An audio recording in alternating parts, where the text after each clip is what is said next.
Okay, now we are going to see about the second ganglion, that is otic ganglion. Okay, you know otic means ear. Okay, it is almost located around the ear. That's why it is called otic ganglion. Okay, so you know ganglion, it is nothing but a plexus of nerve cell bodies, which consists of group of nerve cell bodies. Okay, so the objective of the session is same. We are going to see under the same heading: location, connections, roots, branches, distribution, and applied anatomy. Okay. Now we'll see about the location. Okay. So first understand this picture. Okay. This is the medial view of the infratemporal fossa. You can see the ramus of the mandible here. This is the lateral pterygoid plate. This is spinal sinus. Okay. You can see the temporal bone here. Okay, and see this. This is the mandibular nerve. Okay, you can see. So now the otic ganglion. You can see the otic ganglion is a peripheral parasympathetic ganglion, which is oval in shape. Okay, about 2 to 3 millimeter in size. It is located in the infratemporal fossa. So the location is, it is in the infratemporal fossa. The size is 2 to 3 millimeter only. Okay. This is also very difficult to see in dissection. Okay. Now we'll see about the relations of the otic ganglion. So first you understand this picture. Okay. So you can see the trigeminal ganglion. You can see the three division: ophthalmic, maxillary, mandibular. Okay, this is the motor root of the mandibular nerve, both joints to form the trunk here. Then it divides into anterior division and posterior division. Okay, and this is the trunk. Okay, and you can see the otic ganglion here. Okay, and this you can see the auriculotemporal now, and here this is the middle meningeal artery. You can see the middle meningeal artery is encircled by the auriculotemporal now. The green color one is the lesser cauda tympani, which comes and joins with the lingual nerve here. The one which passes through foramen here is the inferior alveolar nerve. So this muscle is the medial pterygoid muscle, and this is the tensor veli palatinate muscle. And here the muscle which you are seeing here is the lateral pterygoid muscle going to the pterygoid fovea. Okay. Now, if you see the relations of the otic ganglion, okay, so laterally it is related to the mandibular nerve here. Okay, and medially it is related to tensor veli palatinate muscle. Okay, and if you see the anterior relation, anterior it is related to the medial pterygoid muscle, and posteriorly will be the middle meningeal artery.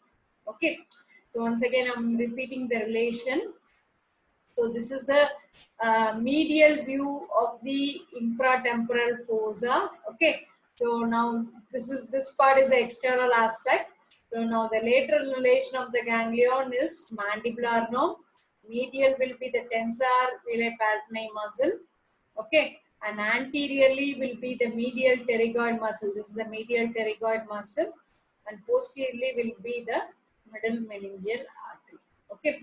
You can see the cauda tympani nerve here, and even you can see the lesser petrosal nerve which comes and joins with the otic ganglion. Okay, and this is the now to medial pterygoid from the trunk of the mandibular nerve supplies the medial pterygoid muscle, tensor veli palatinate and tensor tympani also. Okay, I think now you are clear with the relations. So next we'll go on to the connections of the otic ganglion, that is about the topographical and functional connection. So structurally it is connected with the mandibular nerve. In the previous picture itself you have seen it is structurally connected with the mandibular nerve. Okay, but functionally if you see it is connected with the glossopharyngeal nerve, which arises from the inferior salivatory nucleus. Okay. So this function is related to the glossopharyngeal nerve. Okay. So next we'll go on to the roots of the otic ganglion. So there are three roots: motor or parasympathetic root, sensory root, sympathetic root. First we'll see the motor root or parasympathetic root.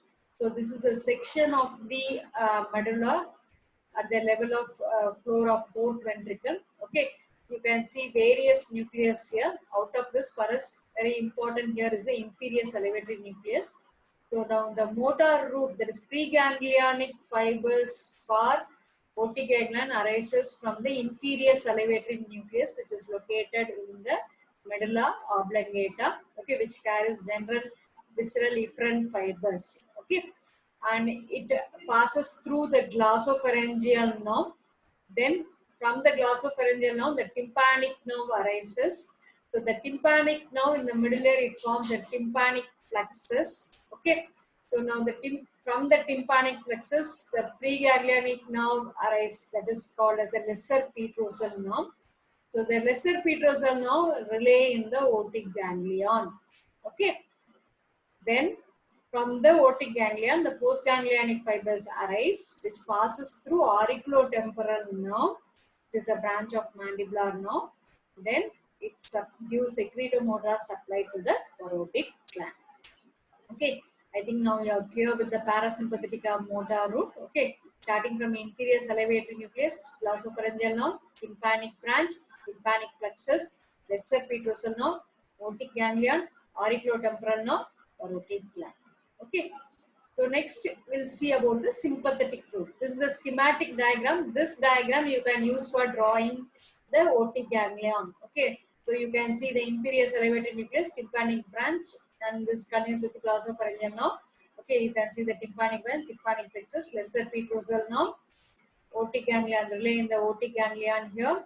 Okay, from that through auriculotemporal nerve, it goes to the parotid gland. Now the sympathetic route, it arises from superior cervical ganglion, which is from the T2 and T1 spinal segment. Okay, the preganglionic fibers arise from T2, T1 spinal segment, relay in the superior cervical ganglion. From the postganglionic fibers arises. Okay, so which forms a nerve plexus around middle meningeal artery. Here, no internal carotid artery, this middle meningeal artery.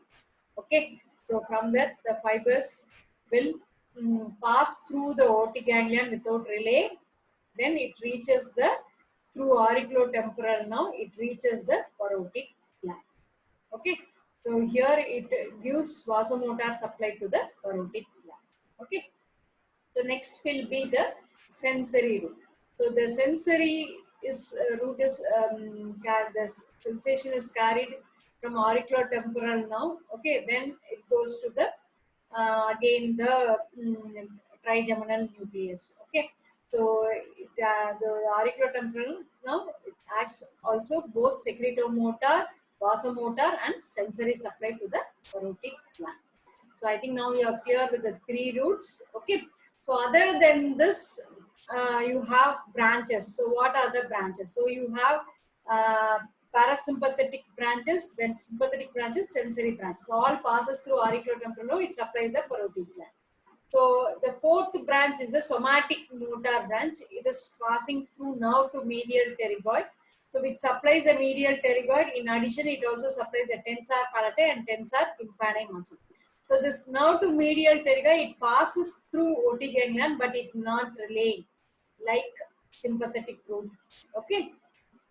Then other than this, it has a communicating branch with the cauda tympani nerve. It has a communicating branch with cauda tympani nerve. Okay, and nerve to pterygoid canal. So this route acts as an alternate route for taste pathway from anterior two-thirds of the tongue. Usually it is carried by lingual nerve through cauda tympani. It will go to the side. This is it goes to nucleus tractus saltarius. Okay, but sometimes if that path is damaged, so through otic ganglion the fibers will pass. Okay, so I think now you're clear about the branches. So next we'll this branches in short form: postganglionic parasympathetic, postganglionic sympathetic, and sensory all supply parotid gland through auriculotemporal nerve. Somatic motor now to medial pterygoid, through it supplies three muscles and communicating branch from to otic ganglion and to now to pterygoid canal. Okay, so this is a schematic diagram. Okay, so you can follow for all the ganglion. Okay, the tympanic branch of the glossopharyngeal nerve is also otherwise called Jacobson's nerve. Okay, so I think now you are clear. So all of you follow this flow chart for reading the otic ganglion. Okay, then if you see about the applied aspect, it is almost related to the applied aspect of the parotid gland. Okay, that is Frey syndrome. It is also that is called auriculotemporal nerve syndrome.